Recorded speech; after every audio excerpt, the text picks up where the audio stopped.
బాలు, మీనాల శోభన ముహూర్తం 4 రోజులకి పోస్ట్‌పోన్ అవ్వడంతో పార్వతమ్మ చాలా బాధపడుతుంది. ఏ ముహూర్తాన ఏమన్నావో ఏమో కానీ తథాస్తు దేవతలు తథాస్తు అన్నట్టున్నారే.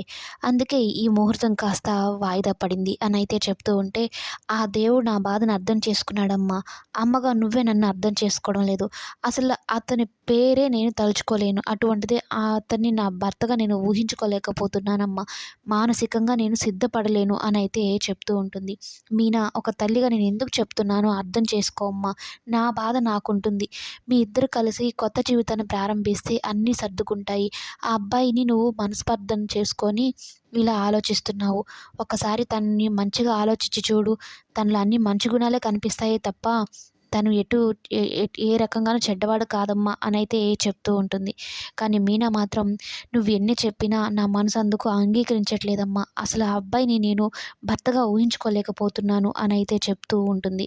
ఇక తల్లిగా మీనాకు చెప్పాల్సినవన్నీ అయితే చెప్తూ ఉంటుంది. కాలమే అన్నిటినీ పరిష్కరిస్తుంది. అలాగే నీకున్న అభిప్రాయాన్ని కాలమే ఆ అబ్బాయి మీద నుంచి తీసేస్తుంది. ఆ అబ్బాయి ఎంత మంచివాడో నువ్వే చెప్తావు. నువ్వెంత అదృష్టవంతురాలో కూడా నీకే తెలుస్తుంది అనైతే చెప్తూ ఉంటుంది. ఇంతలో సుశీల గారైతే వస్తారు. "ఏం బాధపడకండమ్మా. ఈ 4 రోజులు పోస్ట్‌పోన్ అవ్వడం కూడా మంచిదే. ఎందుకంటే వీళ్ళిద్దరికీ మొదలే మనస్పర్ధలు ఎక్కువ. ఒకరి మీద ఒకరికి మంచి అభిప్రాయం లేదు. ఈ 4 రోజుల్లో వాళ్ళు ఒకరినొకరు తెలుసుకుంటారు. మనసులు కలుస్తాయి" అనైతే చెప్తూ ఉంటే ఇంతలో ప్రభావతి వస్తుంది. జాతకాలే కలవనప్పుడు ఇక మనసులెలా కలుస్తాయి? ఏదో తాళి కట్టమన్నారు, తాళి కట్టేశాడు కానీ, ఈ అమ్మాయికి ఇష్టం లేదు, వాడికి ఇష్టం లేదు. ఇంక వీళ్ళిద్దరేం కలిసుంటారు? ఇలాంటి పెళ్ళిళ్ళు నిలుస్తాయా? అన్నట్టు మాట్లాడుతూ ఉంటే ప్రభావతి నోరు మూయిస్తుంది సుశీల గారు. అయితే ఈ గొడవలన్నీ నాకెందుకులే కానీ, మీరింక ఎటు ఆ శోభన ముహూర్తం క్యాన్సిల్ అయింది కాబట్టి మీరు ఉంటారా? లేకుంటే వెళ్ళిపోతారా? ఏ విషయం చెప్తే నేను అన్నం వండాలి కదా అన్నట్టు మాట్లాడుతుంది ప్రభావతి. ఇక పార్వతమ్మ ఆ మాటకి చాలా బాధపడి మేము వెళ్తామండి అని అయితే చెప్తూ ఉంటుంది. మీనా, నేను కూడా వచ్చేస్తానమ్మా, నా వల్ల కాదు. ఈ నరకంలో ఒక్కరోజు ఉండడమే నాకు యుగాలు ఉన్నట్టున్నాయి. అటువంటిది నేను జీవితాంతం ఇక్కడే ఉండాలి అంటే నా వల్ల కాదమ్మా. నా బాధను అర్థం చేసుకో అని అయితే అంటూ ఉంటుంది.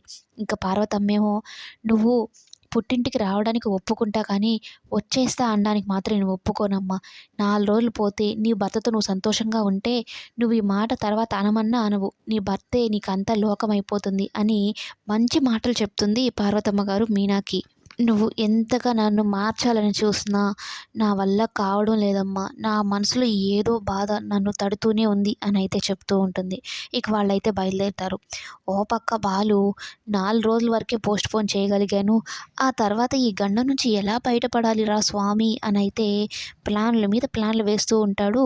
ఆ శోభనాన్ని ఆపాలి అన్నట్టు తన ప్రయత్నాలు తను చేస్తూ ఉంటాడు. చూడాలి మరి ఏం జరగబోతుందో, బాలు ఏం చేస్తాడనేది కమింగ్ ఎపిసోడ్స్‌లో చూద్దాం.